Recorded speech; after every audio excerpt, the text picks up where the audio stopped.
Are they safer than smoking? Probably. But are they totally harmless? Science is leaning towards a big nope. It stands to reason that these are probably puff for puff less dangerous than regular cigarettes. That's not the same as saying that they are safe. Welcome to Watch Mojo's Top 5 Facts, the series where we reveal, of course, 5 random facts about a fascinating topic. In today's installment, we're looking at e-cigarettes or vaporizers. It delivers the same amount of nicotine, but the smoke is water vapor. Yeah, water. LED light. We could easily fill the episode with studies on their effects to your health or their supposed efficacy in helping you quit smoking, but that debate's been done and is still being done. Instead, we're mostly focusing on non-health related facts. You're awfully good with that. Number 5. Vaporizers have been a long time coming. Most people think of e-cigarettes as a 21st century technology. True, the modern e-cigarette was created in 2003 by a Chinese chemist, but the first smokeless non-tobacco cigarette was invented by one Herbert A. Gilbert, who received a patent for it in 1965. A few prototypes were made, but it was never successfully marketed, and the technology languished for nearly 40 years. Experts agree that the basic design of modern e-cigs is essentially the same as in Gilbert's patent. So he must be rolling in dough now, right? Nope. His patent expired decades ago, so no one owes him a dime. I invented a product half a century ago that nobody wanted. And those that could have done something with it sat on their hands and waited for my patent to expire, and then they filed theirs. Number 4. Ice dancing is to skates, as cloud chasing is to vaporizers. Mr. Roboto to start the routine. And they hit it beautifully. If you're one of those people who like to endlessly accessorize and mod their toys, and then post videos of yourself playing with them, then you just might be into vaporizers. Was it good for you, Stockholm? Because it was good for me. Let's have a smoke. Cloud chasing is now a competitive sport and a fairly popular hashtag on Twitter, Instagram, and Vine.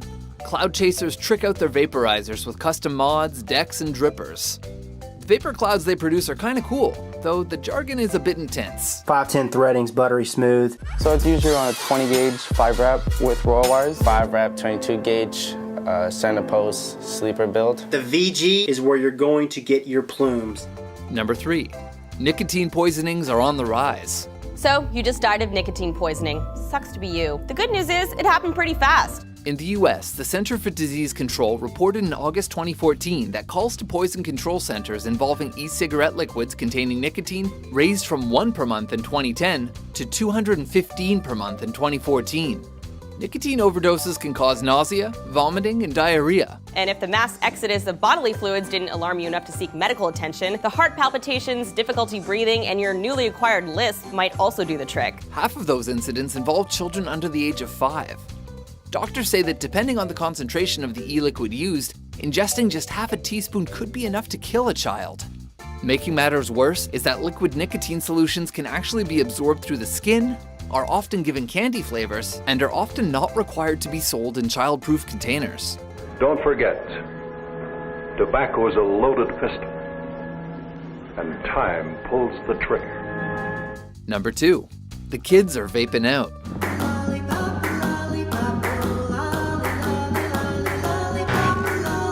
The legal status of e-cigs varies from country to country and state to state. In the US, where sale to minors is still permitted in many states, studies show that teens actually use e-cigarettes more than tobacco cigarettes, and that the trend is growing.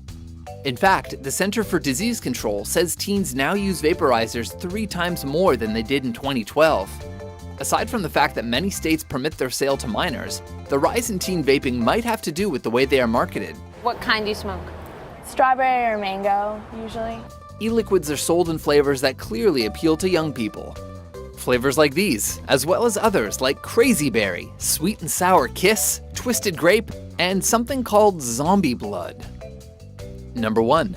The tobacco industry is all up in there.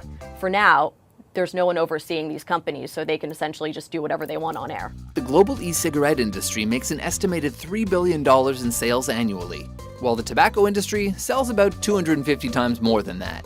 But Big Tobacco still recognizes the value of being in that smaller market. Nearly all of the world's major tobacco companies also have brands of e-cigarettes, and in the US, their sales account for 74% of the market. The industry wants to position them as a safe alternative to smoking because they see it as the growth platform of the future. We have spent decades trying to get rid of advertising on TV that makes smoking look glamorous. They're undoing exactly what the goal of the ban on cigarette advertising was intended for. They're advertised on TV and often sold to minors, but the science currently available just doesn't prove that they're totally safe. Big Tobacco has avoided scrutiny, and that's a concern. I don't trust them at all. Nobody trusts them. Nobody should trust them. So, what do you think, Cloud Chaser? Should everyone bud out and vape up? For more hot air top 10s and safer alternative top 5s, be sure to subscribe to WatchMojo.com. You're cheating. No, I'm not. It's vapor. Still. You should try it. Addiction without the consequences.